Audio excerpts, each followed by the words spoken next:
For the fathers and all the mothers, to all the sisters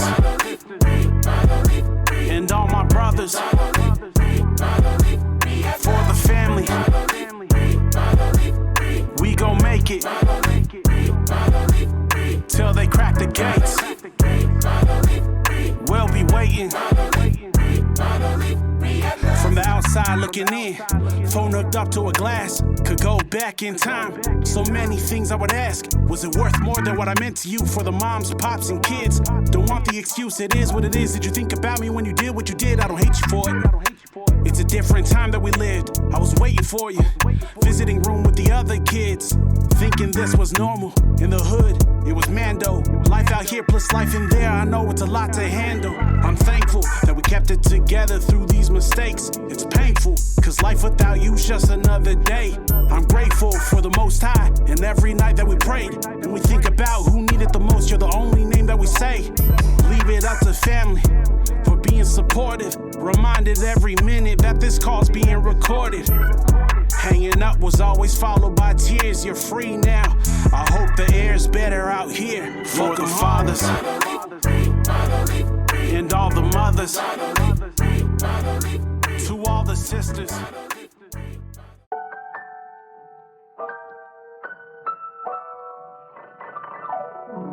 For the fathers and all the mothers, to all the sisters and all my brothers, for the family, we gon' make it till they crack the gates. We'll be waiting. From the outside looking in, phone hooked up to a glass, could go back in time. So many things I would ask, was it worth more than what I meant to you? For the moms, pops, and kids, don't want the excuse, it is what it is. Did you think about me when you did what you did? I don't hate you for it. It's a different time that we lived, I was waiting for you. Visiting room with the other kids. All right, what's going on, everybody? All right, what up? Live, we live. What's up? Yes, sir. Much. Go ahead, Cyrus. Do your thing. All right, so for everybody at home, my name is THT Cyrus. This is Big Husky, Pacific Chief. We are the Vibe Tribe. Today's a special episode. Like I've been dying to have these guys on here like for so long. I respect them and love them so much. But we brought the F.O.U movement. We got Uso Pineapple, Uso Vee Dogg, and Uso KT on here. If you guys want, you can introduce yourselves. I know I just did, but if you guys want to go in depth, let's start with Pineapple. Yeah, so my real name is Taulua, aka Pineapple. Grew up out here in Carson, from the neighborhood Victoria Park. That's where the Samoans have their kikiki back in the days. They still have it out that way. And I was in prison for 30 years, been out here for 4 years, and I'm a member of the F.O.U movement. We're grinding and doing things to try to give back to the community. I'm leading in the reentry program. And so it's important for us to do curriculums to try to help our brothers and sisters that are coming out of prison, to set them up to do some better things and show them that there is a better way of living. And we just trying to set up some resources for them so they can, instead of going back to doing the things that they used to do, let's try to find you a job. If you want to go get a trade, let's go do a trade. If you want to go to school, we got that for you. So whatever we can do to help these brothers and sisters coming out, that reentry program from the F.O.U movement is going to have that, make that happen. Yeah, I love that. Yes, what about you, Vee Dogg? My name is Vika Pe'a. I'm from the city of Santa Ana, from Rosemont. Did 29 and a half years in prison. Came out here and, the Usos that was on the Langa, invited me to join the F.O.U movement group. We started off as a little Bible study.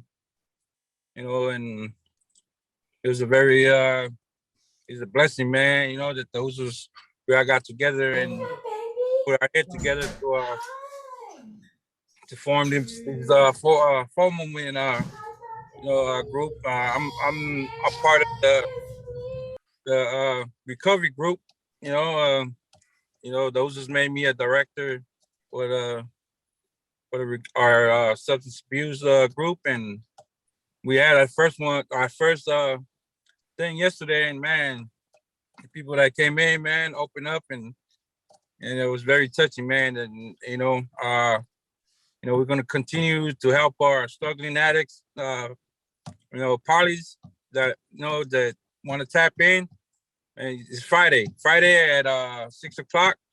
So anybody that's going through something, man, and want to talk about it, we here for you guys. So that's my spiel right there. All right, sounds good. And to everybody watching, we'll make sure that we link you guys to what Vika's talking about, so you guys can tap in. If you guys have a testimony or you just want to support, we'll make sure we do that for you. Yes, sir. Last but not least, KT, what you got for me, man? What's up, man? So my name is Valentino Luafalemana. My friends and family call me Chino. My homies call me KT. I'm out of Carson also. I'm out of a neighborhood called Scott Park. I didn't do as much time as these brothers in the road, man. I probably did that in installment plans though, man. But I've been doing I did over 10 years in the pen too, in and out. And like Vika, man, I'm part of the recovery crew. I'm the one overseeing the recovery department of the F.O.U movement. I'm a grateful recovering addict myself. Been through the trenches, man. All that, man. And we just want to see how we can help out our communities out here. So with the F.O.U movement, like Vika said, it started from a daily devotional. I sent out a daily devotional. If you guys are on any of them pages on Facebook, you probably see the devotionals that I post up every morning. Those are the devotionals right there that started this movement right there, man. I believe God put this movement together, man. So yes, sir. You got Usos coming from everywhere, man. Everywhere in Southern California, pretty much the Samoan gangs out here. Probably not the little ones, but all the ones that been around for a minute, man. So you got Usos from Carson, Compton, Long Beach, Wilmington, Gardena, Santa Ana, Oceanside, and San Diego. So we're just trying to see how we can, keep some of the cheat off our folks, man. That's growing up, man, and sharing our testimonies with them, and seeing how we can shed some light on them to not take the same path that we took, Yes, sir. And me myself, I'm an executive board member on the F.O.U movement. So yeah, man, we smashing. Our 3 departments is recidivism with Bell. Those who's coming out the pen. Also Peter Afamata. He's overseeing the youth outreach, and I'm overseeing the recovery. So that's what we're doing, man. And thank you for having us. Thank you for inviting us, actually, man. I appreciate it, man. Thank you guys for being here, man. Yeah. All right, so to everybody viewing, that's them. I love these guys. I support what they're doing. I look up to them a lot. So we brought them on here to pretty much show you guys what you need to see. There's a lot of strength and love with that comes with these guys. So if you guys have questions, drop them down. We'll try to get them answered. But we have Big Husky, Pacific Chief here. They're going to be asking them questions one by one. To you Usos, man, just tell us stories. Feel free to, just let loose. No questions are just going to come out of nowhere. We made sure these were all questions you guys were comfortable with. So at that, Husky. You're muted, Husky. Husky, you're muted. Man. Good job. Thank you. So the first question I had is earlier you mentioned that it started like a Bible study for you guys. So in that Bible study, like what was the discussion that came about that made you guys create the F.O.U movement? Well, it was it wasn't really a Bible study, but I mean, in a sense, I mean, if you was to take the daily devotional and go and read it to yourself and do some research on the devotional daily devotionals, I say that you can address it as a Bible study. Okay. But it started with my celly from Corcoran. Okay. So I went to Old Corcoran, man. I hooked up with Usos Junebug from Park Village. We happened to hook up out here when we got out here on the streets, and I started, I got his number, and we was just corresponding. And he happened to move out here in Lakewood, which ain't too far. And then as the Usos was getting out, that I knew from the pen, from the joint, we put them on the wire. You know how when you make a wire on your phone, you can have 20 people on there. People call it group chat. I call it a wire. Yeah.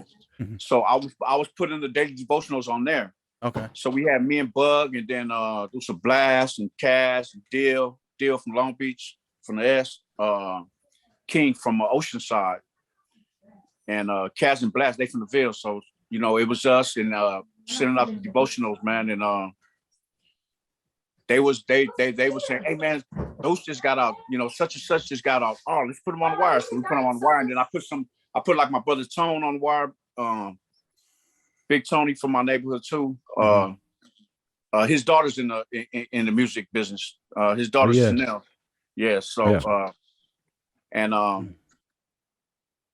that's just, it progressed like that, man. And I was saying they devotionals. So like last year in March, with the Usos that was on the wire. So we had like about, I think like 18 Usos on the wire at that time. So we started making discussions like, what Us, man, we need to push out here like we push in the Faatasiga, Yeah. And and so that's what it came about. So the Uso Giz from Park Village, he came up with the name Faatasiga Usos, and we voted on it, and that's what it was, man. But that's what it started from that daily devotional, and I've been sending them devotionals out for like 2 years now, man. Oh, dang. Yeah. Every day, man. Every day. That's a full-time job for my brother. Hey, I mean, I don't say that anything that I talk about that I do. So I don't say that it like I'm bragging or being prideful of anything like that. None of that. Anything I'm talking about is just to inspire and encourage the next person, man. That's struggling. So that's how it came out, man. And now we got 22. We got 22 members, man, and it's crazy because we only came out a year ago, and when we first came out, we didn't know what the hell we was doing. We was like, let's have a place sale fundraiser. We're like, all right, let's do it, and we just made it happen. Then we had a march. We had a march about a month after that. We had a march over here in Long Beach when all the Asian hate crime was going on. We was like, hey, what do you think about a march? We was like, let's do it. So we just did. We just smashed. It's just, it's just we just trying to function out here like we function in the pen, because in the Faatasiga, when it's time to smash, we just smash. Right. We just get it cracking. So we're bringing that same energy. I like to use the word sublimation. We're using that same energy that we used to do negative shit, and we're using that same energy to do something positive. Right. And it's out here with our own folks, man.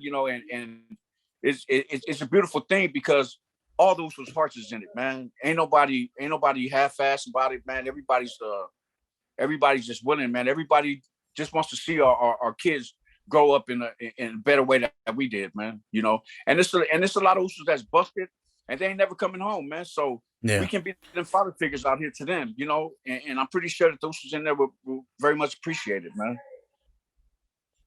Yeah. All right. So to add on to that, so I remember seeing the pictures, the pictures of you guys. Was it at a mechanic shop or something like that? Yeah. What pushed you guys to finally meet up and take that picture? Because I remember when I saw that picture, I was like, oh, this is the hardest thing I've ever seen in my life. Like, because like you guys are hood legends pretty much. Yeah. From every neighborhood that you're from. You guys are hood legends. So to see all of you guys standing next to each other, I was just like, oh man, like this is probably the best thing for our people right now. You know, for everybody who's looking at this picture and seeing that, like you guys are standing together, the rest of us can do it too. So we'll push you guys to finally meet up and just say, you know what, like let's get this going. We just decided, we just set a date when we all gonna meet up so we can meet up in person. Mm-hmm. And we just did it. And you know, it's crazy because when I was growing up, I didn't even like most of them niggas over there that showed up over there. You know, and that's the honest truth. You got some Usos in the F.O.U movement that was shooting at each other at one time in their life. Right. You know what I mean? And for them to sweep that under the rug and just preach that, you know, you ain't got to go to the penitentiary to learn how to love your Usos. You can love them right here on the streets, man. Exactly. You know, but that's, we wasn't really pushed. Nothing really pushed us to meet up that day. Everybody was willing, able and willing to meet up that day. You know, I'm not going to say that anybody was pushed. Mm-hmm. It was just, we just set a date. We already knew what we wanted to do. We have Zoom meetings every Monday. So we tap in every Monday and we just decided, man, well, let's meet up. So we met up over here at this garage over here in Paramount. One of the homies shops. And yeah, that's and then we took the picture, man, and we just chopped it up on what we're really gonna do, but in person. And that was the first time we all met in person right there that day. Yeah. No, that's beautiful. Yeah. And then adding on to that, for you, Pine, did you join later or were you there from the beginning? No, I came in like a month, I think, later, because I came in when they did the march in Long Beach. That was my first event that I participated in. But what happened was I was watching on Ron on 30 to Life, and I seen Brother Dill speak about the F.O.U movement, and it was like, you know, it just, I was like, man, I didn't know that was going on.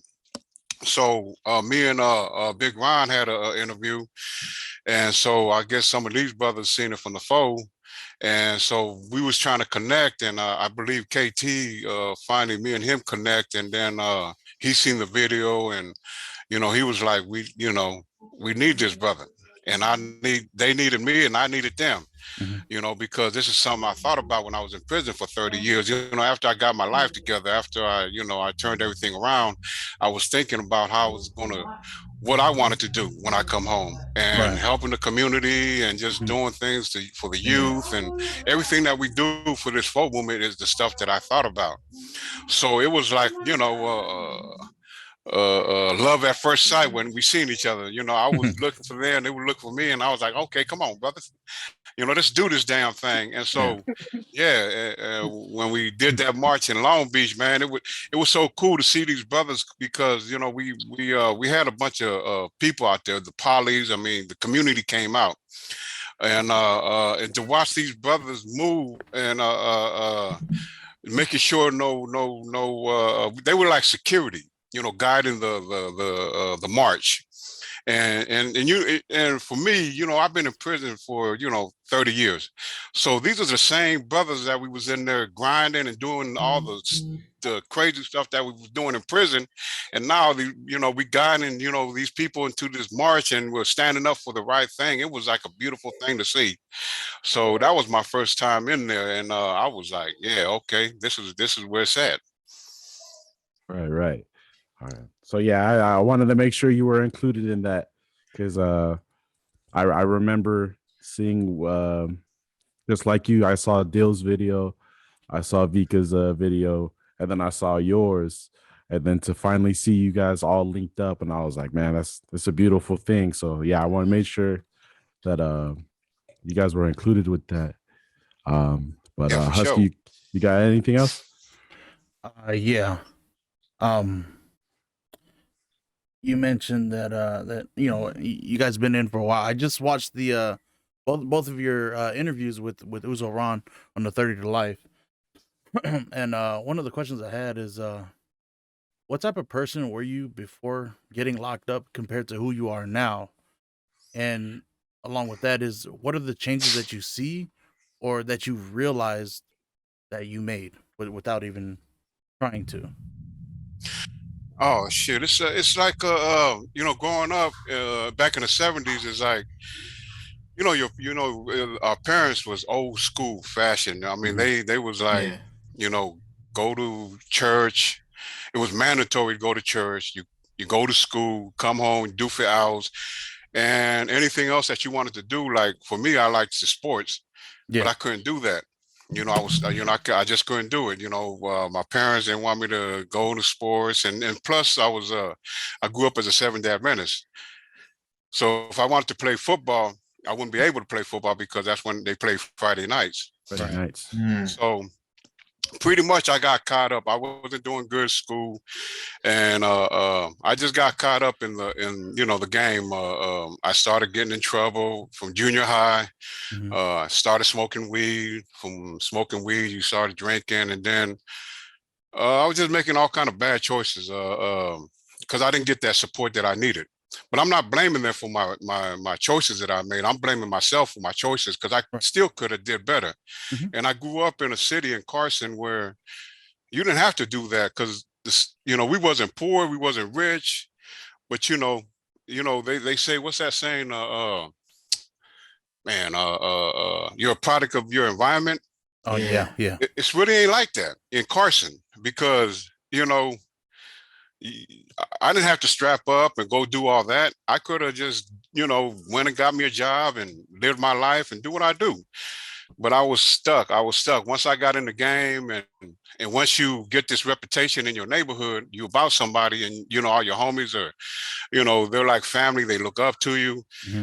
So you try to live up to that reputation the whole time. So I try to I got married and I try to, settle down. But every time I hit a bump in the road, I didn't have the tools. I didn't have the tools to deal with life. I didn't know how to fix these things. All I knew how to do was just, okay, when I couldn't fix it, I'll go get high, go get me a wet daddy, a sherm, get me a 40 ounce, go kick it with the homies. That's what I did my whole life. So this I got a divorce. It led me to prison. And the whole time I was in prison, once I got into prison, it was, that was it. I didn't have no hope. I already embarrassed the family name. So it was like, okay, what else matters, man? I'm just going to do what I do. And if I die in here, I die. But what happened is they had a governor that came in there after 20 years. I was in prison, close to 20. They had a governor that was letting lifers out. If you do all your programs and you do the right thing, making the right choices, you can come home. And that's what happened, man. I turned my life around. My family never left. They was always there. But I was so busy in this, this bullshit I was caught up in. I never really wanted to bother them for anything. I knew how to hustle. I mean, we did all that, selling drugs, doing everything that we wasn't supposed to do. But finally, when I was able to get my life together, it was for me, it was doing a lot of soul searching, a lot of getting in tune with my emotions and everything that I've been through. I had to do it was hard work because you're so stuck into some bad habits that you have that you picked up from this lifestyle. And so when you're trying to do good, you're like, okay, I'm gonna try to do the right thing here, but you still got some bad habits here. So yeah, so it was a journey. It was, man. That's why I love what you brothers doing. You guys are young, and you guys are doing your thing. Because you guys could easily, Cyrus. When I first read your story, I was like, man, because your uncle is Vika, your dad is Cyrus. I did, I was with Cyrus and Corcoran, and so you could have easily been me, but you guys made a choice. And that's the same thing I could have did. So, turning my life around and then coming home and trying to adjust to out here, it was kind of hard because, I mean, things changed. I mean, I was so like, I was like, I felt like even though I wore, different clothes, I felt like everybody could see me in blues for some reason. Yeah. They see me walking down the street. Oh, that dude just came out of prison. So it just, I don't know, it was just stuck on me for a minute, but it was cool because I had my family and I had a bunch of resources that I came home to from the place I was staying with in LA. And the parole department helped me. I was able to do whatever I wanted to do, when I came home, so everything kind of fell into place.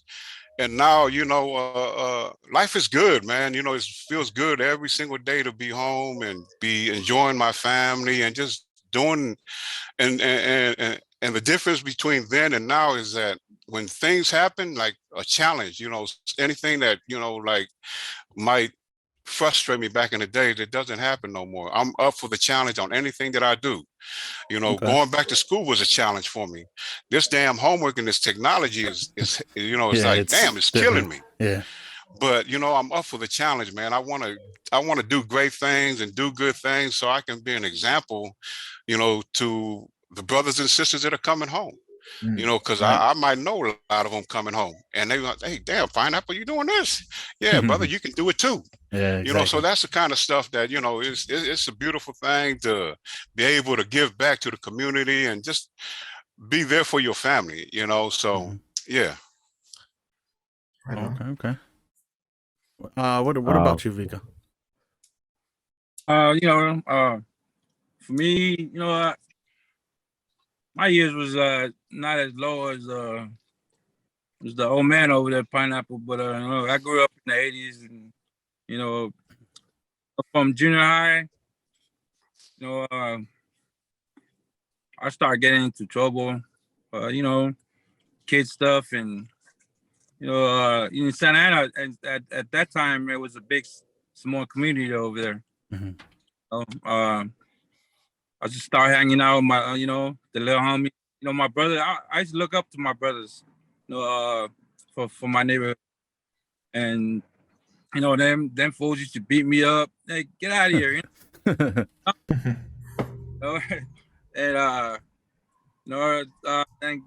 got a little older. I told him, man, fuck y'all, man. I'm going to go do my own thing with the crew that I had, Right. So, the crew that I had, man,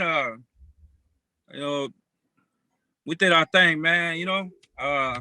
We're the one that probably put the hood on the map. Because my brother, they're from the first generation. We're from the second generation. Second generation math down. In the R, at that time we was hoodlums. It was the clique from part of the R's, and we did our thing. From there, I got into a lot of troubles, man. I got involved in stealing cars. Time I went to juvenile hall, I fell asleep in a stolen car at 14. And them fools came in, got me knocking the door, and took me to juvenile hall. I did a little 4 months. From there, I loved it. So from there, my criminal lifestyle continued, man, until I got turned 18. When I turned 18, they sent me to the county jail because I was too old for juvenile hall. And went to county jail, finished my little 2 months I had left, and after that, got out. I keep getting into trouble. I got busted for possession of guns and stuff in the car, and and more shit. Then before that though, my auntie was seeing me getting to a lot of going in and out of juvenile hall. She sent me to Utah to go stay with my uncle in Utah. Then in 85, I went up there, stayed in Utah. Got involved in with little groups, and I started forming my the R up there. Yeah. In my head, nah. He sent me right back. Like 4 months later. Dang. Came over there. 86. Went back to juvenile hall. Came back. My auntie like, oh, you can't stay over here. So she shot me to Compton to go stay with my in Compton Park Village. And that was the wrong place to go. To send me to, man. My cousins that I stay with, Vika and and Primo and all them. And them fools wanted to jump me in to be Park Village and shit. I said, hell no. And stay there for like 6 months. And my uncle was like, oh no, man, I just gotta send me right back to Santa Ana and continue on. I was just like a like a bad kid, man, back in the days, and I didn't want to listen to my auntie and my uncle that raised me. And from there, I ended up connected back with my mom in Samoa in '89, and that was like that was like the best thing for me to go over there. So I wanted to go stay with my mom, man. I stayed over there for like 7 months. And then, my mom was in the same stuff I was in. My mom, she was young, partying and smoking weed. I was doing all that stuff with her, Damn. So me and her didn't see eye to eye.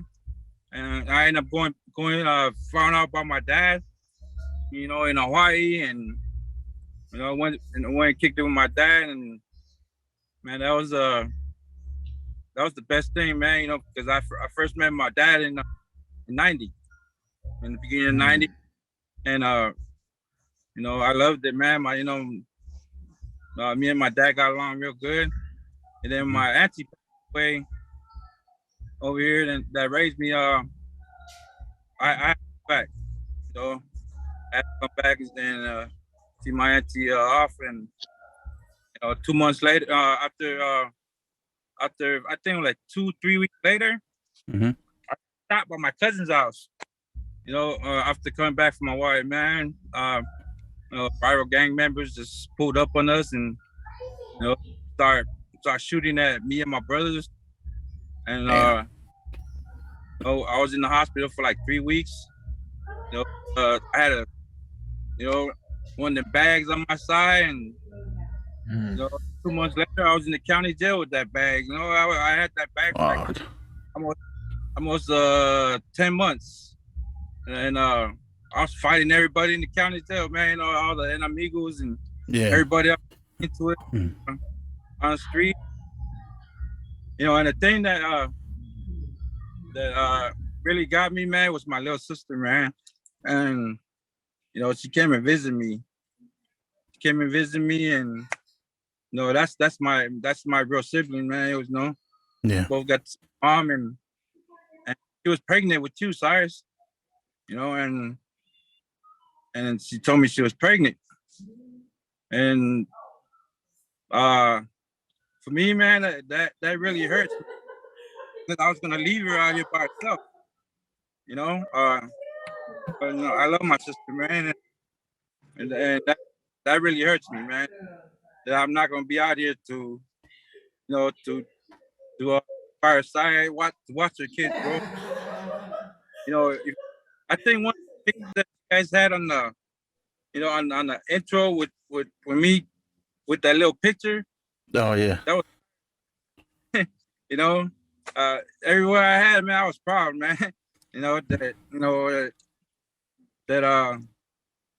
That had somebody that my nephew, and I just carry that picture every day in my back pocket, right?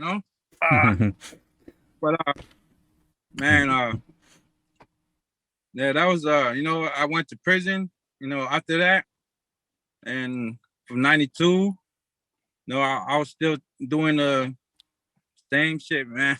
Right. I went in, not only I was in the gang over here, I got involved in the that Uso movement in prison, and I was in on the 4 yard for almost 20 years, man. And like Usos on here, man, they know what time it is, man. And we come together in there like and that's when I first got out here, man, when I heard that that the Uso what's the boxer that got at me? Say, Uso, you want to tap into the just this thing with the Usos and it's all the Usos from the pen, man. Like, oh yeah, like, all right. So, I tapped in and we used to start chopping it up with the Usos. And, with the daily devotion that I used to read that every day, man. Because, in prison, my last 10 years, my wife, she wasn't my wife at the time, but she got back into my life, man. She's the one that changed me. And, she's the one that kind of, whisper in my ear, that God's gonna get, if you believe, man, God's gonna get you back out. And I was seeing all these lifers paroling, and Yeah. I was still at that time I went down to level 3. I was in Ironwood when me and my wife got together, and she was like, she's the one that put that little bird in my ear and just tell me, hey, you want to go home? Just you gotta stop what you're doing. I was still doing, selling drugs, selling phones, all that stuff. And few years later, man, me and her got married. She continued to tell me, to inspire me to stay out of trouble. If it wasn't for her, I wouldn't be out here today, man. And she passed away, man. She passed away a year before I got out. Sorry to hear that. And with that trick kind of triggered me because, man, I almost like dropped everything that she instilled, instilled in me, man. And I would say, forget it, man. But I believe what she said, man, and so I continued my programs, man, and I went to the board like a year later. Due to the grace of God, man, they found me suitable, man. Yeah. Here, I came out here stressed out, didn't know what to do. Me and her had plans, man. We were gonna, do things, but to the grace of God, he blessed me with another woman, man. That instilled that same thing that my wife instilled in me. And Yeah. Man, my life is good, man. My life is good. I'm blessed. F.O.U movement is, keeps me grounded too, man, because that's the programs that I ran in prison.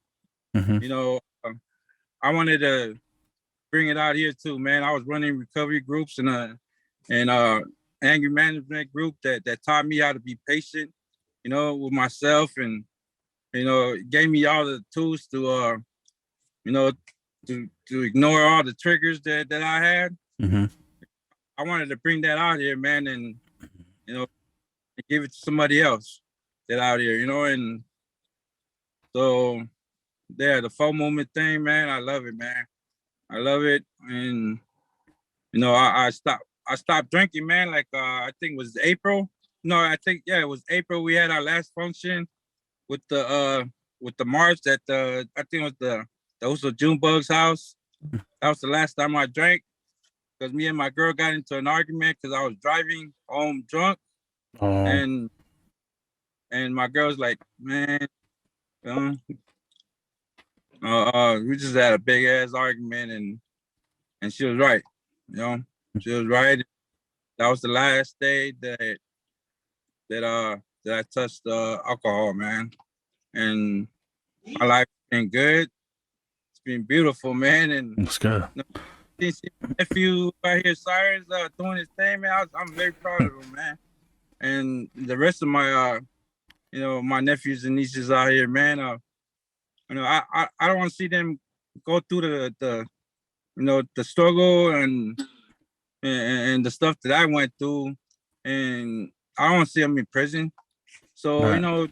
today that's what I'm doing, man. I'm continuing to to serve. You know, lekua, man, lekua is the first thing. You know, you know, in our F.O.U movement, you guys see the hand pattern. You know, and that's the thing, man. You know, more lekua. You know, without the, you know, putting that implant that thing into our F.O.U movement, man. You know, none of this would be possible without him. So yeah, man, that's my little spiel, man. But yeah, I love what you guys are doing. You know, continue the you know, do good work, Usos. You know, and I love you guys, man. Love you too. Thank you. And what about you, KT? Me, I started getting in trouble with the law when I was 9 years old. I started getting in trouble with the law. Yeah, 9 years old. It was just for, you know, vandalism, school vandalism. I was going over there burning up the class over at my elementary school, thinking that I wouldn't have to go to school no more, you know. And but I started going in and out of jail, juvenile hall, when I was 15. As soon as I turned 18, went to the county jail. In and out of county jail, like, I don't know how many times. I can't even count. And then eventually start going to prison, in and out of prison. And I shared this in 2019. So from 2012, I pro 2012. So from 2012 to 2019 is the longest period of time that I've ever been out on the streets since I was 15 years old. I mean, at one time. And so fast forward after that, you know, I'm like these brothers, man. I grew up in the 80s. Especially when NWA started coming out, you know, in 85, 86, NWA started bumping, and that's, you know, that was the music in the streets then. And yeah, man, that's when it wasn't really no more Knuckle City out here on the streets, man. Everybody was using guns, you know. That's when that's the gun era, you know. Lost a lot of homies. And yeah, just going back and forth, man, in and out of the pen, man. So 2012, I got out, and you know, I was selling a lot of stuff, meth, and I started using it. You know, I started using it and started getting sick. You know, and that's one thing that I like to share about. That's one thing that I'm very passionate about, man. Is my recovery, man. You know, you got all those on Loud that can talk about their prison and all that, man. And you know, I have a prison story myself, you know, but I love sharing about my recovery, man, because, you know, ain't nobody exception to the rule, man, when it comes to that, man. You know, it started off as a party thing, you know, weekend thing, we're getting drunk, and, you know, like, hey, let's do a line, you know, and do a little bump, and you know, you get to drink longer, man. You know, that it just kept going on like that, man. And but I started really getting sick, man, doing it, man. And I had accepted my fate already, that I was just gonna die getting loaded. You know, I was all sucked up. You know, I had caught congestive heart failure due to my use. So and I love sharing this, man. And people probably gonna frown, but, you know, I don't give a shit. So fast forward to 2019, July 11th, right? To July 11th, 2019, I was getting loaded in the hospital, Harbor General over here in Torrance. I just thought that it was over with, man. I've never been to rehab. My only time I used to get clean, man, is when I get busted. You know, I get busted for like 3 years and get out, and then I make an excuse that the parole officer's tripping. I start absconding, you know, and then get busted again. Go and do another 3 years, and then this last time that I just I came home, I just did 6 years, and so I was getting July 11th, 2019. Yeah, July 11th, 2019, man, I was getting loaded in the hospital, man. And so I checked myself in rehab. I was like, you know, let me see what the treatment is about, man. So I went to treatment, man. So I've been clean ever since, man. I've been clean 2 years and a little bit over 6 months now, man. All right, congrats. You know, by the grace of God, man, you know. And I like to, you know, I like that saying that God don't call the qualified, he qualifies the called, right? So like Bell, you know, Bell, those were Bell, the going on right there. He inspired me to go to school, man. So I'm starting class February 10th next month. Okay. To be certified in drug and alcohol counseling. Nice. You know, so That's what I'm doing. And the reason why I'm telling you guys I love that saying so much about God doesn't call the qualified, he qualifies the called, because I just had a interview at this treatment center over here in Garden Grove on Tuesday. And the director just called me today, man, and told me as soon as I fill out the paperwork, man, I can start working, man. You know, and I'm not even certified, man. Oh hell yeah! I'm not even, I'm not certified. I don't know, but I got the hands on. I know everything about the hands on. I know all the shit in the streets. Like I said, I sold a lot of shit, man, and then it stemmed up from my using, because as I started getting sick, I couldn't really move around like I used to move around, so I couldn't get it off as fast as I could. So and then me, I was never a self-centered nigga, man. I was never self-centered. Whoever was around me, everybody to come up, or everybody getting loaded and get for free, and I ain't tripping. I think the only time I was self-centered, man, when it came to my kids, man, because I threw that I didn't do what I was supposed to do when they were born, man. And they seen all the shit, but my kids know my story. I keep it raw and cut wherever I go. Even my nieces and nephews, and they're young. I was just sharing my story with my nephew over here, and he's 12 years old, man. Because our kids are going to come to the platforms where drugs is going to come into the picture. People might, a lot of parents might be in denial of it, like, oh, my kid is never going to do that. Man, you got shit twisted, man. You know what I mean? That's the way the world. The world is getting crazy right now, man. We need to educate our kids. I was at a meeting last week, Tuesday. No, just this week, Tuesday. The same day I had my interview, I went to a meeting over here, an NA meeting in Hawaiian Gardens. It was a 14-year-old kid there, man. A little Palani kid, man. I don't know if you guys see, I don't know if you see my post, Cyrus. It was a 14-year-old kid there, man. And he was lost, man. And it broke my heart, man. The devil don't play fair, man. You gotta really educate your kids, man. And it's hard for somebody who never used to educate their kids about drugs, because in our culture, our elders, all they tell us is, stop doing it, don't do it, and they think that's enough. Right. It's hard. It's harder than that, man. It's harder than that. If you walked in it and you've been through it, then you know that it's easier said than done. You got to do the work, man. And this recovery thing that I'm in, it only works if you work it, man. You can't stay stagnated. You can't stay isolated. I mean, people stay isolated when they get clean and they think that's good enough, but you was isolated in your addiction. So there's no difference. Just because you're not using doesn't mean you still don't have the behavior of an addict, man. You got to change your behaviors. It doesn't just come with getting clean. You got to change everything that you used to do and how you used to think and how you used to act when you was getting loaded, man. So yeah, there was a little kid over here, man, at this meeting, man, 14 years old, and he been going in and out of NA meetings since he was 12 years old. So that tells us that he was using before he was 12 years old, at least since he was like 10 or 11 years old. Because you don't go to meetings unless your people's or your family, when you're that young, knows that you need help. Right. So I'm just all about bringing awareness, man, to the kids, man. I don't want the kids to do it, man. I got some grandkids, man, and my grandkids never see me in the rut that my kids see me in, right? So now that I got this, I got a grandson. I call him Nitty. His name is Kalani Samoa, and I have a granddaughter. Her name is Taliana, and she's half Samoan, half Tongan, and I call her Lily. And they're never gonna see their grandpa. They're never gonna see me in that light again. They're never gonna ever experience Papa living that way ever again. You know what I mean? And I'm gonna make that a point, and I'm gonna make that a point in my life to keep smashing. And that's what I do, man. So I just love this recovery, man. I'm 2 years, 6 months, and I believe 16 days clean today, man. And I got a lifetime to go, and that's what it is with me, man. So anybody watching, if you're not my friend on Facebook, man, hit me. My name is right here, just like it's spelled on my screen.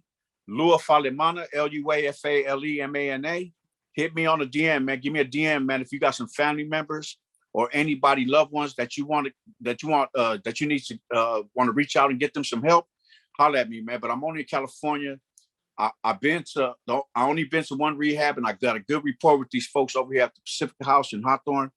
I got a very good rapport with them. I even got some Usos up in there, to start treatment for themselves, when they reach out.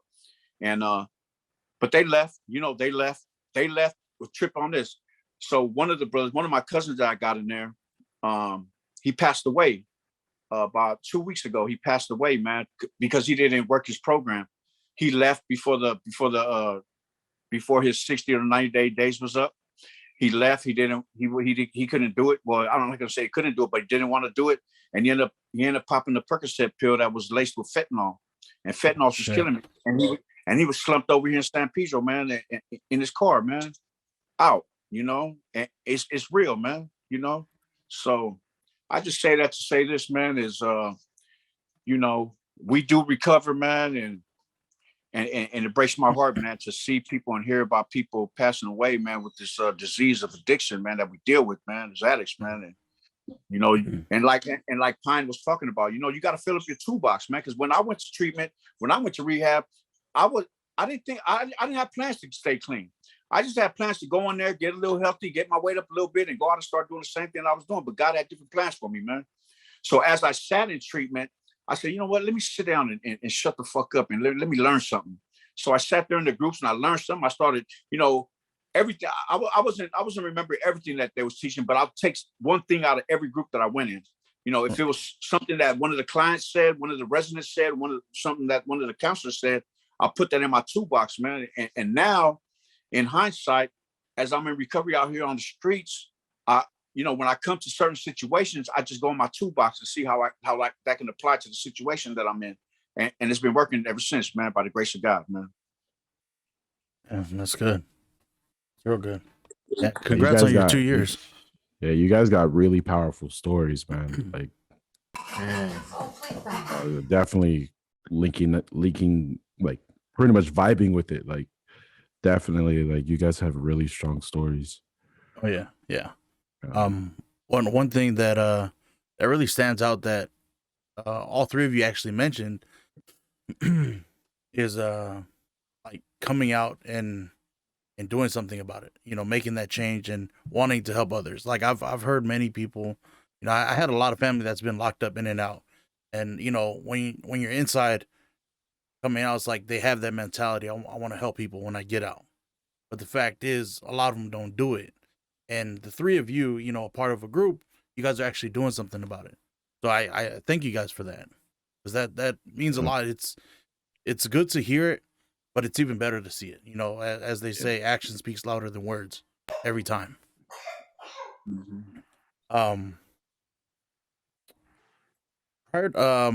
know, after coming out, getting out, how long did it take you guys to adjust? Because like I said, I watched your guys' interviews with Uso Ron, well, Pineapple and V, and then I saw that Pineapple, you said that as soon as you got out, you know, you could change your clothes, but you still felt like people can see you in your jumpsuit.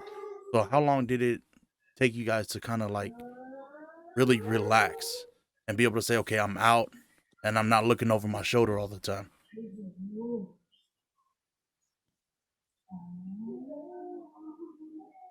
Oh, Pine, you're muted.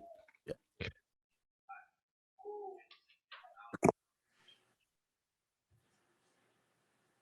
There you go. Oh, you're still muted. You're still Pine. muted, yeah. He's still trying to get used to being home. That's all. Well, there's the answer. There it is.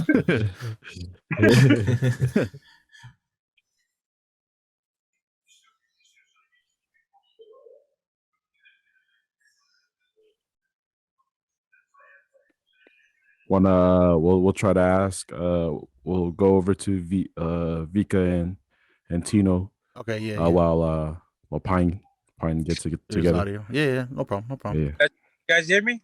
Yeah. Yep. For me, man, when I first got out, man, I still had to get used to my surroundings, man. You know, being gone all these years. I'm a paranoid, you know, dude. You know, and prison taught me that, you know, take that stuff serious, man. Mm-hmm. You know, so every time somebody walks by me, I always like I look over my shoulder. people bumping into me like in stores. And, I be turning around and I want to say something, because in prison, somebody bump you and you don't say excuse me, you get killed for stuff like that in prison, Right. And I hear, man, I'm glad that I took them classes, self-help groups, the anger management, and all them groups, man, because they gave me the tools, to learn how to, you know, handle situations like that, man. Or they gave me patience, uh, uh, learn how to just ignore, walk away, Mm-hmm. don't say. Those are the tools that I learned, man. My first day out, man, I was in the room by myself, and I I didn't know to go out, man. I was kind of scared to open the door, to go out of my room. You know, I was scared that someone might say something, or Yeah. That prison, like the prison environment, man, kind of like it was still in me, you know. So I still had to learn how to adapt out here, man. I've only been out here not even 2 years yet. Been out here about a year and 5 months. Oh, okay. But I'm getting used to a lot of this stuff, man, and yeah, I'm good now, man. But yeah, man, it was like I had to change my whole, my whole view, man. Of dealing with people, man. Yeah. So for me, man, I just gotta humble myself. I gotta humble myself and that's it, man. Just, just to be kind to people, man, and don't get angry. Yeah, pretty much. That's it. Okay. Am I on? Yeah, there you go.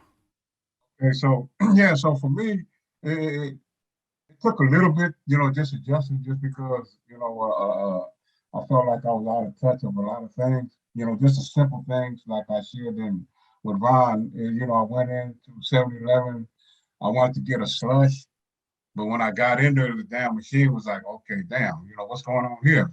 Mm-hmm. And so I waited for somebody to come use the slush machine, and nobody came through. So I ended up walking out without getting a slush.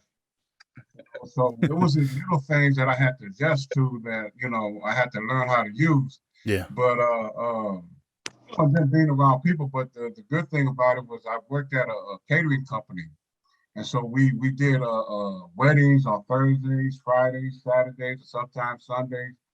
So I was able to it's crazy because I come from prison, been in prison for 30 years. Now I'm in weddings for 4 days out the week. And it was like, man, it was so cool, man. I loved it. Everybody's happy, So it kind of helped me to adjust, and then just the help that I was getting from my family, my wife, and just people just being kind to me, man. Sometimes when I go places, I didn't really want to speak to nobody. Right. But I found out, when you speak to somebody, just say hi, whatever, people just start talking. They don't even know you, but they just talk. So I'm like, okay, cool, I'm talking now. So it was cool, because I was on the street for a minute there, because I was living out in LA at the transitional place, and I was catching the bus to go everywhere, the train, and so I was getting used to that. Okay. And I liked it, man. I liked waking up. Like when I got that job, I was waking up at 5:30 in the morning to go to work. I catch the train LA to Hollywood. And I was loving that, man. It was like, damn, man. It felt like I was part of society again. Right. The little Lils, when they come to work, you see the little Lils coming to work in prison.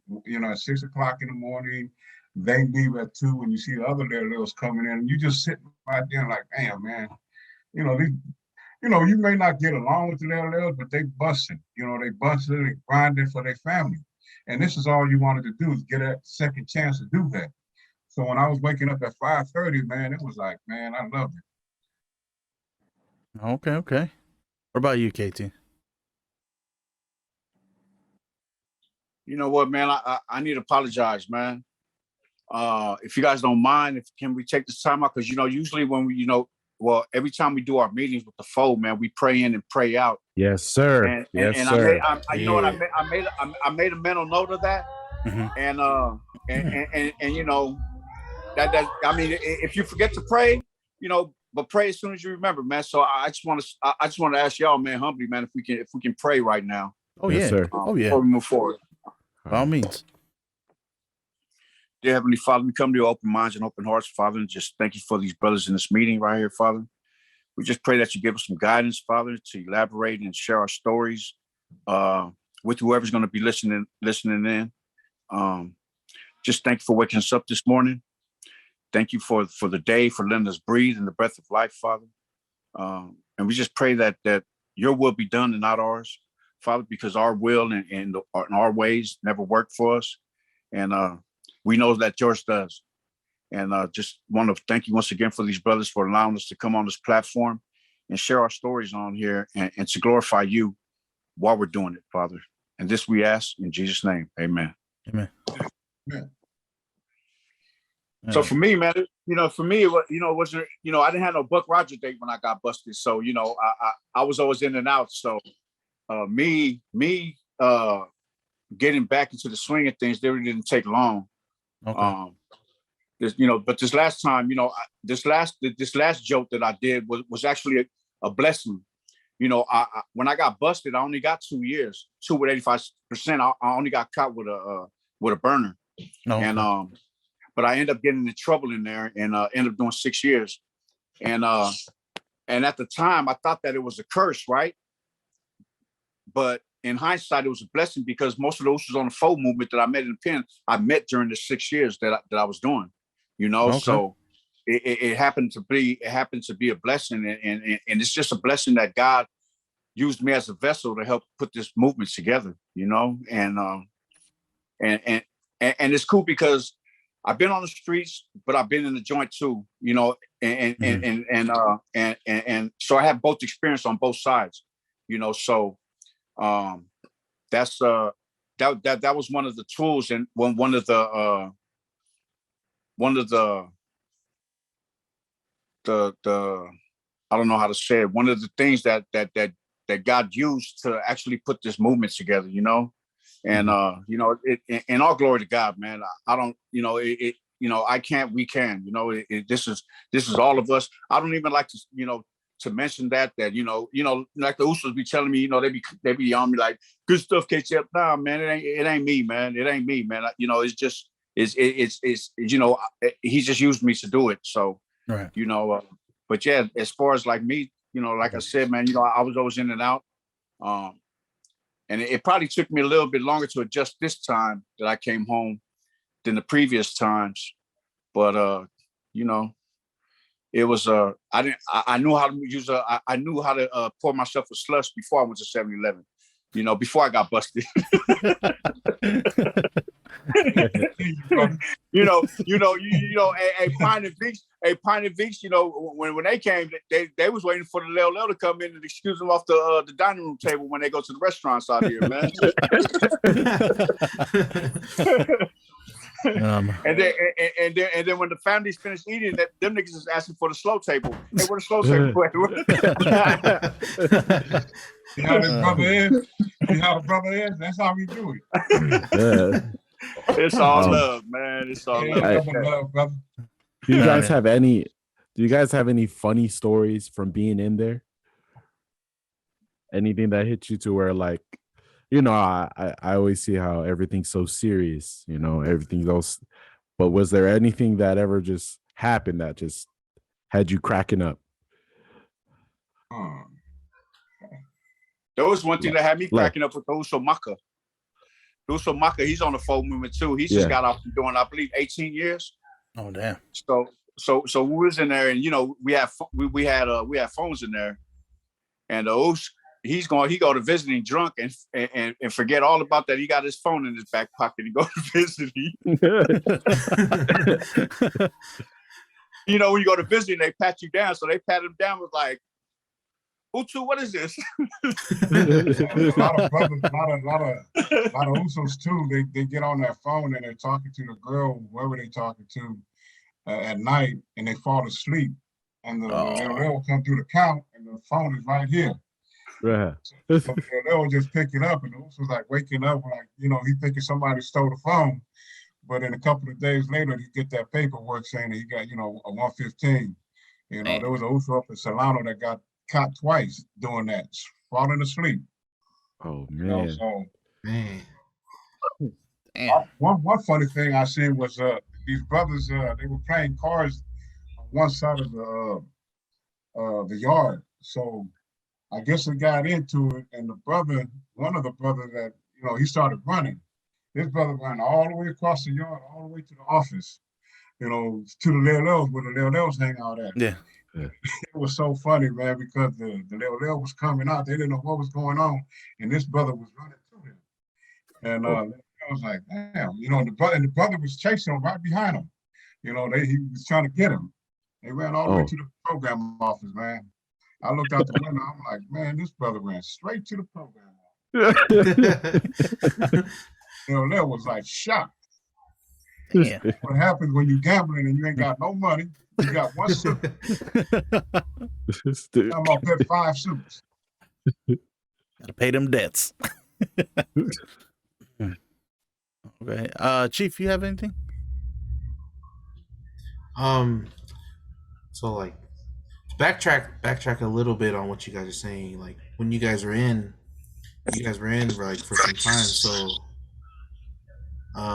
speaking on that, like what was like the deciding factor, like what really changed you to like it really woke you up, like, because we heard from Vika that like it was his girl. But I want to know from like you guys, like what was the deciding factor, like that just like made you do like the 180? I'm gonna get my life together and I'm gonna start doing right.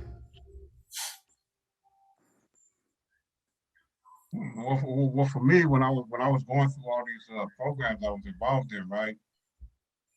It was a group. It was called Victims Impact, and so, you know, understanding what your victims go through, you know, the damage that you cause not only to your victim. You know, some of us, you know, we killed our victims, Yeah. and so just understanding their families' pain and hurt.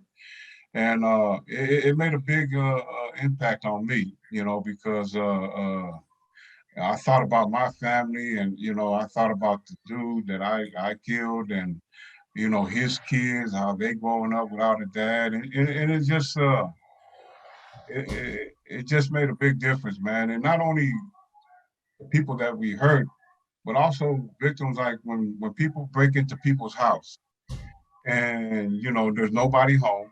So you're thinking no harm, no foul. But when the family comes home, you know, somebody done stepped over the boundaries. I mean, that you done just crossed over to somebody's house and just did what you want to do. And when they come home, it's fear there now for that family. Yeah. They're scared you might come back, you know. So it's not just people that you physically hurt, but it's people that, you know, damage to the cars, a building. You know, people work hard for all these things. Yeah. And so, you know, just understanding what all of our victims go through, you know, and what we put them through, it was a big game changer for me. That really, it touched me. And that's why I do what I do today. That's why I'm so passionate about what I do today. I love working with the community. I love trying to give back. And you know, it's my way. It's a healing process for me. You know, I say it all the time, but it really does. It heals all the mistakes I made in my past, and you know, it gives me a chance to make amends to my victims. Yeah. And it just gives me another chance to say sorry to my family, you know, for everything that I've gone through. My kids, I left my kids for 30 years, you know, so that relationship ain't as tight as I would love it to be. And so, but that's the consequences of the bad choices that you make in life. You know, it'll haunt you when you get older. You know, all those bad choices that you make as a youngster, if you don't get it straight, it'll come back and bite you. Right. What about you, T? What was the question again? So like while you guys were going through all the things you was doing, like what was the deciding factor that really like made you change, like made you start doing right, do the 180 and start getting it together? Like what really made you changed?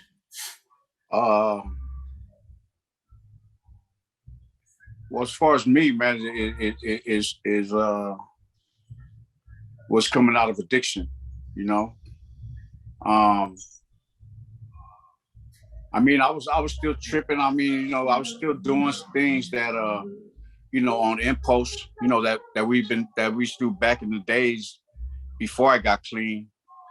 And you know, I was just blessed to not have gotten into any trouble doing them things, man. And like I said, man, when I got caught, when I got busted in 2012 for that burner, I was pretty much still running around tripping, you know. And it wasn't until, you know, everybody has to find their bottom, you know, everybody has to find their rock bottom, man. And I found that. I found my rock bottom. I mean, there's a lot of people, I go to meetings and people talk about, you know, their rock bottom was they was living on Skid Row, crawling out of a tent every morning, shitting in a bucket. And, you know, that wasn't my rock bottom, man. My rock bottom had to be my health. And I think when I found recovery, I'm gonna say like, yeah, pretty much when I found recovery, man, you know, because before I found recovery, I was still out there tripping. Yeah. You know, I was still out there tripping. I was just being a whole lot smarter doing whatever I was doing. And so I had to, you know, I was, I guess, you know, I don't know, I just had good luck, you know, and it wasn't until I found recovery that I started learning about myself and doing self-inventory and just started to change my mind and my thoughts about doing all that BS that I used to do. So it pretty much changed everything in my world, man. As far as me, as far as the way I thought, the way I used to see things, you know. And but yeah, that's, you know, I have to say that it was when I found recovery, man. I found a new way of living, you know, because that's what it teaches us, you know, with the 12 steps of Narcotics Anonymous, or the 12 steps, the big book of Alcoholics Anonymous. It really teaches you about the person that you really are, you know. And you know, I just, you know, I don't want to hurt nobody. I don't want to do none of that, man. You know, I draw a circle around my feet, and anything outside of that circle, it ain't none of my motherfucking business, man. You know what I mean? Mm-hmm. And it works for me. You know, it works for me. You know, and you know, not to say that I don't go out. You know, you can give advice, you give suggestions to somebody else and what they're going through in their life, but you can't get emotionally attached to it. You know, you can't. You know, if it's out of your control, you know, just like the Serenity Prayer, you know, if it's out of your control, man, there's no need to stress about it, man. You know, when you have young kids, I have grown kids, you know, and now that I have grandkids, it's not really my duty. I have a grandpa. I don't know if any of you guys are grandparents. I know Pine is, you know, that you know, that goes without saying. You can look at his picture and know he's a grandpa. But it's like and I'm pretty sure that those who Pine will agree with me that when you become a grandparent, you have a relaxed type of love.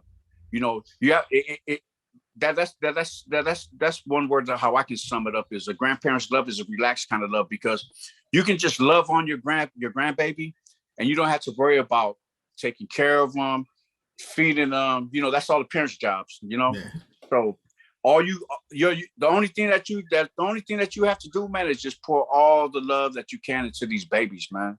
You know, and school them along the way on what their parents don't know about. But at the end of the day, that's pretty much my life right now, man. Is my grandbabies, man. My kids too, but you know, my kids, I know my kids be hating because you know, I call my kids, you know, my granddaughter live in Utah, and I'll call my granddaughter or my son, I mean my daughter or my son. And as soon as the FaceTime call answers, the baby's face is already in FaceTime. They're like, we already know you're calling for, Dad. You know, and but yeah, I'm gonna say when I found recovery, man, I found a new way to live. I found a new way to everything, man, everything on life, man, a new way to live, man. So just share some with you guys. So I grew up in the church, right? Same for me. I grew up Catholic. My grandparents. So my whole life growing up, I was worshiping. I was praying to a God that my grandparents forced upon me. You know, in recovery, when I got to Pacifica House and I started doing recovery, in recovery they suggest that you find a God of your own understanding, right? So it's so you got to find your higher power, you know. So I found God when I went to Pacifica House and I went to church at Long Beach. Chapel of Change. I rededicated my life to Jesus Christ. You know, that's my higher power. You know, somebody is different. You know, I don't knock for anybody, whatever they believe in. That's on them. You know, but I can only speak for myself. And yeah, and I just man, I'm loving this movement, man, and I'm loving this. I'm just loving life right now, man. You know, God has opened some doors. You know, like I shared with you guys earlier. You know, with this, you know, I'm not certified to do none of this work, but I'm getting a job over here at this place, man, and I'm just pushing forward, man, one day at a time, man. Yes, sir. Yes, sir. Amen to that. Yeah. I have just one more question, and then from there we can you know, you guys can give shout outs or talk about anything, bring up anything after that. So I didn't know anything about the F.O.U movement until Cyrus brought it to my attention. I rep you guys hard. He does. I rep the F.O.U hard. Like, like you guys don't even know. I rep it hard. He does. He really does. That's why we up in here, brother. Oh, yeah. Every time. All you got to do is do this, and we here for you. Yes, we sir. know you're here for us. Yeah, everywhere I go, when I meet another Uso, I would be like, "Hey, have you heard about the F.O.U movement?"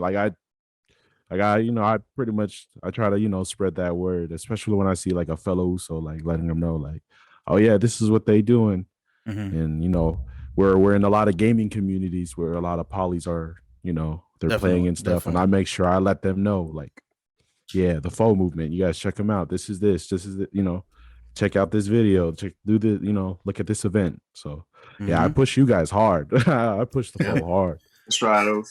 Yeah. So when he told me about you guys, he was like, "Oh yeah, you got a Facebook." I'm not on Facebook as much, but I'm on Instagram more often. So I follow you guys on Instagram, and so I seen like you guys done play sales. You guys had an event out here in Riverside for the kids. You know, give away backpacks, school supplies, and stuff like that.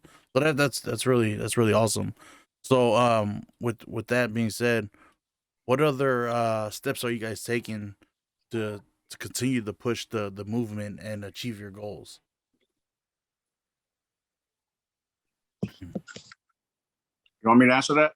Want me to go whoever wants to take it. Whoever wants to take it. Okay, so when we first started, right, our minds were so minute. We thought that we was gonna come together and push the different neighborhoods and give our spiel and tell the youngsters, man, you know, that ain't the way. But you know, we were there. We were youngsters too one time when our OGs and our older folks were telling us, you know, don't do this, don't do that. We was just like, fuck out of here, right? So, but since we've been moving, man, we went nonprofit. So now we're a nonprofit. We got our 501c3, and so now we'll be able to get grants because you know when you go and talk to these kids. You know, now, especially nowadays, you got to come with perks, right? You can't tell these young Usos to stop hanging out in the streets, and they're gonna be like, well, where we gonna go? You know, so we gotta it has to come with some perks, you know. So we're hoping, you know, if we get, you know, when God blesses, when He see fit to bless us with these grants, man, you know, we're trying to open up some. Hopefully, we can open up some sober livings, open up some halfway hospitals coming out the pen. Okay. Open up a type of a gym that the kids can come play sports at, you know, those like basketball, volleyball, something like that. So those are the three of the things that we're looking into right now. Okay. So right now we're just we're I tell the Usos on our meetings, man, we got to keep the work in front of the money, because it's a given that, especially our folks, we got that stigmatism of, when money comes, confusion comes. So, we got to keep on encouraging and inspiring the Usos that, let's keep the work in front of the money. Let's keep the horse in front of the carriage. And God's going to, as God see fit, he sees us doing the work. One of the things that I love sharing with the Usos is that, we got to do everything humanly possible within our powers to get ourselves together, man, and pray God do the rest, right? Mm-hmm. And that's something that I believe that, because you can't just be praying for a blessing, man, and think that you're going to get an abracadabra coming out the sky, like bam, like getting zapped like a genie. Right. God is up there. He wants to see what you want to do about your own situation before he intervenes and blesses it, how only he knows how. So that's what we're doing moving forward, man. So our next event is titled Bring a Homie event. So we're trying to have it somewhere in Compton. Okay.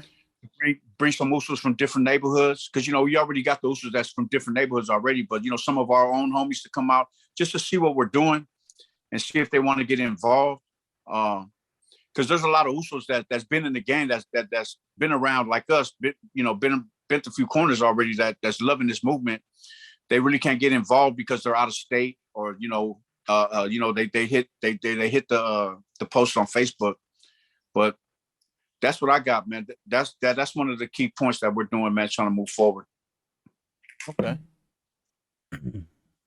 Oh yeah, I like that. Let's see. Cyrus or Chief, you guys got anything?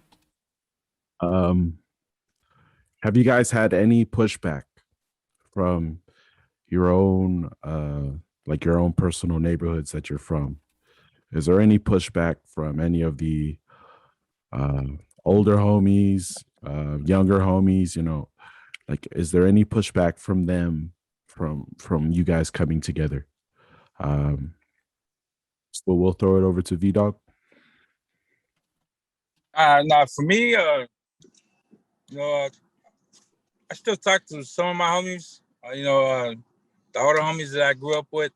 But they're all my older homies right now. A lot of them are doing good things right now. I think it was before Christmas at Pineapple. We went to my big homie Ty's church. Ty, that's the homie that started the hood. Yeah. And me coming out here and seeing him being the pastor of a church, that was a big surprise to me. And I still talk to my homie Brown, and all these kids are locked up. All my little homies, all these kids. One son just got out. But for me, I don't really mess around like that in Savannah no more. What's that 3 thing? KT, people, places, and things. If you really want to change your life, those are the 3 things you got to change, man. The people you hang out with, the place where you from, and and the things you do. That's why I stay away from Savannah, man. Savannah that's my backyard right there. But right. But that it triggers me when I go over there, because I feel like going to a homie's house and see what they're doing, and that might get me back in the messing around with the homies again. That's why I do what I do today, man. To take the recovery things that I've learned, the 3 things: people, places, and things. You gotta really take that stuff serious, man. Because if you don't take it serious, then you're just gonna come out here and do the things that I know how to do best. Right. Hang out, do drinking, and that's the stuff that got me in trouble. Back then. So yeah, man. Yes, that's about it. I understand. How about with you, Bell? Yeah. So there's always a pushback. There's always noise, you know. But we don't listen to that stuff, because this is the way Right. things are. Some of the noises come from my own community. My neighborhood. I mean, I don't even mess around in the neighborhood anymore. I grew up with a bunch of essays, but I do see some of their feedback on some of the things I've done with Ron and stuff, and it's all been positive. They just, like keep doing what you do. But as far as our own community, there's noise, but they ain't tripping, man. Ain't nobody doing nothing. You can't just keep talking about things and you talk about change and you just sitting on the sideline. Right. You Right. got to come out here and see how hard it is. See, because this work ain't easy.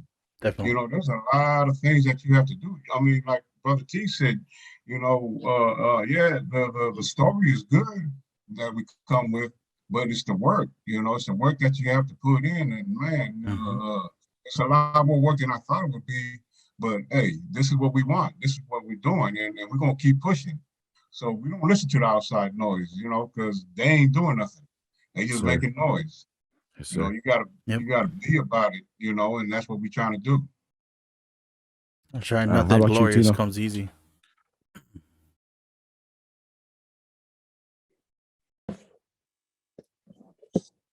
Got anything, Tino? Yeah, I still rub elbows with the homies, man. Actually, I went to my nephew Nick's birthday party a while back, not too long ago, and I walk in the party, man, and man, it's like 50 little niggas over there, man, from the hood over there, all banged out, all flamed up, and they're like, Uncle KT. I'm like, what's up, Neff? And like, hey, Uncle, man, I love what you're doing, but I ain't there yet, man. I ain't there yet. And they was all telling me that, man, I just ain't there yet, huh? And you know what? It's just, it ain't for everybody right now. These youngsters, they just got to go in and find out for themselves. You know what I mean? They're a lot of these youngsters, man, they got to be hands-on, So, their process, they just got to go through the process like we went through the process, because I didn't have the same mindset when I was a youngster, So, they got to go through it and go to the pen. And then when they get to the yard and they run with the Usos and they be like, oh, damn, this is what they was talking about, man. And when they come home and I tell them, I said, well, when you're ready enough, when you go on and do your little bit and you figure out what it's about. And when you come back, man, just come back. I got some work for you, man. I'll put you to work. All right, no, but I just ain't there yet. I just ain't there yet, and they all drunk and doing their thing. And I went to Chanel's. I went to Chanel when my niece Chanel had her last show out here for a tour out here in Torrance, right? So I'm in there and I'm I don't really know too many youngsters from other neighborhoods. I know I pretty much know everybody from the hood, right? But so I'm walking through the club, and two Samoan girls is passing me, right? And I don't even know them. I never seen them before, or maybe I have. I just forgot. But the first one says, "Hi, KT." I said, "Hi, how you doing?" But the second one, when she was passing me, she looks at me straight in the eye. She was like, "F.O.U movement is boo boo," right? So all I do, I'm like, I just look at her, I smile, I put my thumb up, and I just smile at her, and I just keep pushing, man. Because it ain't for everybody, man. Everybody has their own little input, especially when you're young and you ain't this shit. Even when you're young, you ain't this, you ain't been nowhere. Of course, that's how you're gonna feel. I mean, I don't knock them. Maybe they are doing something, and maybe they just ain't been caught for it yet. And but when they do, when it becomes part of the process, and then they'll figure it out, man. And I be hearing through the grapevine, people saying F the F.O.U, F this, F the F.O.U. It's all good, Us. But that's pretty much where we're gonna hear it from, is through the grapevine, because ain't nobody gonna run up and say nothing like that. Fact. That's what I was about to say. They ain't saying it to your face. I mean, even though niggas just changed, don't get it twisted though, nigga. You know what I mean? Yeah. Niggas still get boo bop. Exactly. In a heartbeat. That's right. I was gonna say. Don't get shit. Don't get life. Don't get none of that. Don't get it twisted at all, man. Nigga, Calm down, you OG. want to run up and test something, nigga, run up then. Just run up. That's all you gotta do. Just run up. Stop talking. They know you a grandpa too, brother. They gonna run up. Stop talking and just run up. That's it. Yeah, that's what I was gonna say. Yeah, they ain't saying it to your face. Chief, Husky, you guys got anything? Oh no, I'm good. I'm good. Yeah, I have one last question, and that's for Pine. Hey, Pine, you got any stories about my pops? Yeah, your pops, man. I mean, can I give you the uncut? Yeah, go for it. That's what we're here for. So, we at Corcoran, right? Your pops just came back from Tehachapi. He got into a riot over there with the singers over there. You know, he fostered a bunch of singers out that way. So when he get to Corcoran, it's me, the Usos, Simon. I was over there from Compton, from Park Village. And, you know, we pretty much got the yard. You know, everything's smooth. And so it was time for me and Cyrus to leave. We was together for about a year. Me and your dad were bunkies for a while. And so when me and Simon left, you know, we gave the yard to your dad. All right. So he took over the yard, and your dad, you know, we kind of, when we was there, he kind of like didn't do things, you know, like he wanted to, because for some reason he just didn't with the Asian brothers. But as soon as me and Simon took off, it was on and cracking, man. About a month later, I ran into some brothers that came from Corcoran, and you know, Cyrus and went off over there, and they had a big old thing out that way, and he ended up going to the hole from there. But yeah, your dad, he's good at that bag. You know, the man got hands. You know, that's when we was together. You know, that's when I was still in the mix of, you know, drinking and getting high. So I mean, me and your Pops did a bunch of things, and so when I heard your story and I didn't put them together, you know, you go by Cyrus, and then when you told the story, I was like, man, I wonder if that's Cyrus's son, you know. And so yeah, it was cool, man. It was cool. I was like, wow, man, that was about the business. When it came down to whatever was going on in that yard, all we had to do was like look over there, and he was already, you know, suited and booted, ready to go. Right. Oh yeah. Yeah. Last time I talked to him, he was like, I was like, hey man, you know this dude named Pine? He says he knows you, and he was like, yeah, Big Pine, yeah, I know him. He was like, yeah, but when I met Pine, I was a knucklehead. Like he was like, I wasn't you know how everybody gets right. Yeah, I wasn't right yet. He was like, but yeah, I remember. Me and him used to work out a lot in the cells because over there we was on lockdown a lot. So we used to be up in there doing burpees all night, all day long. Yeah. In the morning, from a couple of hours, man. Yeah. That was my burpee partner.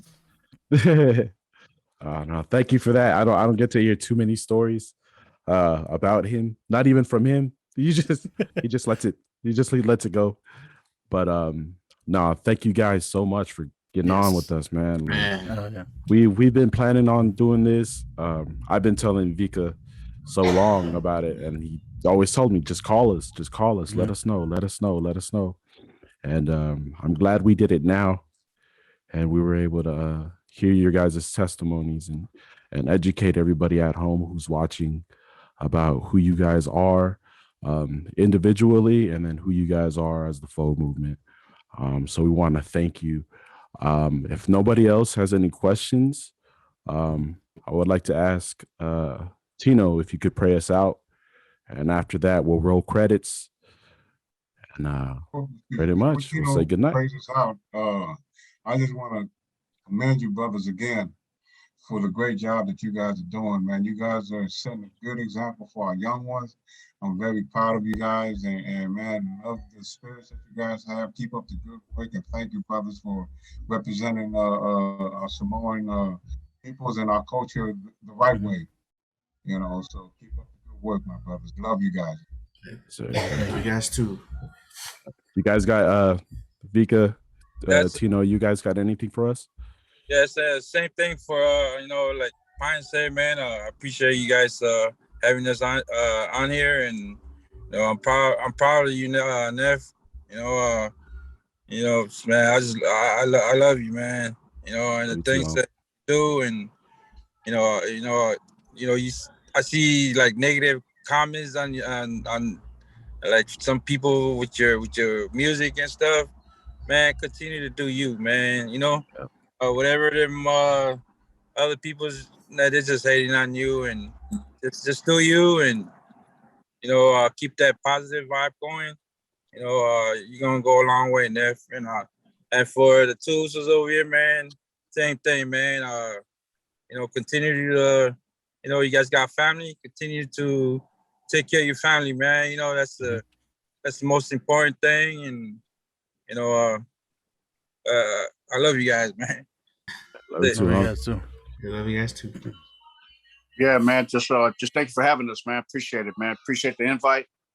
I hope that we shed some light on our movement and our lives as individuals and the reason why we're doing this, man. Appreciate the technology, right? Right. Back when we was growing up, there ain't none of this going on right here, man. Right. So truly blessed. It's truly a blessing, man. Information is a touch of a button, right? But yeah, I just want to thank you guys, man. Just keep pushing forward, man, and everything that you're doing, man. I just, pray for your endeavors, man, and hopefully you guys get a radio station out here on FM or something. Oh yes, sir. Yes, sir. You always gotta make the goal, man. You gotta have a goal, man, that you're trying to get to, man, and smash on small goals as you get the big one, right? Yes, sir. Yes, sir. But yeah, thank you guys again. I hope you guys enjoyed the song I made for you guys. Finally Free. Hope you guys loved it. I wrote everything from the bottom of my heart. The first verse is pretty much writing from the standpoint of the family that's waiting for you guys to come home. And the second verse is like advice to help you guys cope with life and family. So I wrote the whole thing from experience, but also to keep you guys in mind. And I hope you guys enjoyed it. Hopefully in the future we can get a music video for it. So yeah, we could probably do that. Just throwing it out there. Definitely, man. Let us know, man. Yes, sir. Yes, sir. I think Vika and Pine, they got a pop locking routine that they want to do on the video. Ooh. Let's get it. See, you just talked about being sober, and you over here drunk again. All right, KT, if you will. All right. Dear Heavenly Father, once again, we come to you with open minds and open hearts, Father. Just thank you once again for this meeting right here, Father. Thank you for these brothers. I pray over their lives. I pray over their endeavors and everything that they're trying to do in their life to elevate, Father, because they can only elevate. No one can elevate them like you can elevate them, Father. I just pray that you put the right people in their paths, Father, that they can network with, Father, so they can blow up like only you know how to make people blow up, Father. I pray for all of our families, over all of our families' health, sickness. Pray for everybody going through this pandemic and this COVID, Father. Pray for your troops. Pray for everybody watching and all of their families, Father, taking the time to join in and to get some information on us and what we're trying to do with our communities, Father. I just pray that we reach and touch the hearts to those that can help us and reach out to one of these Usos on this podcast, so we can work together, because it takes a village to raise the kids. And I pray once again, Father, that the bonds that hold us together be stronger than the bonds that break us apart. In Jesus' name we pray. Amen. Amen, brother. Amen. All right, my brothers, you guys have a safe and blessed weekend. Yes, sir. For the fathers and all the mothers, to all the sisters and all my brothers, for the family, we gon' make it till they crack the gates. We'll be waiting from the outside. outside looking in, phone hooked up to a glass, could go back in time. So many things I would ask, was it worth more than what I meant to you for the moms, pops, and kids? Don't want the excuse, it is what it is. Did you think about me when you did what you did? I don't hate you for it. It's a different time that we lived. I was waiting for you, visiting room with the other kids, thinking this was normal. In the hood, it was Mando. Life out here plus life in there, I know it's a lot to handle. I'm thankful that we kept it together through these mistakes. It's painful, cause life without you's just another day. I'm grateful for the Most High, and every night that we prayed, and we think about who needed the most, you're the only name that we say. Leave it up to family for being supportive, reminded every minute that this call's being recorded. Hanging up was always followed by tears. You're free now, I hope the air's better out here. For the fathers and all the mothers, to all the sisters.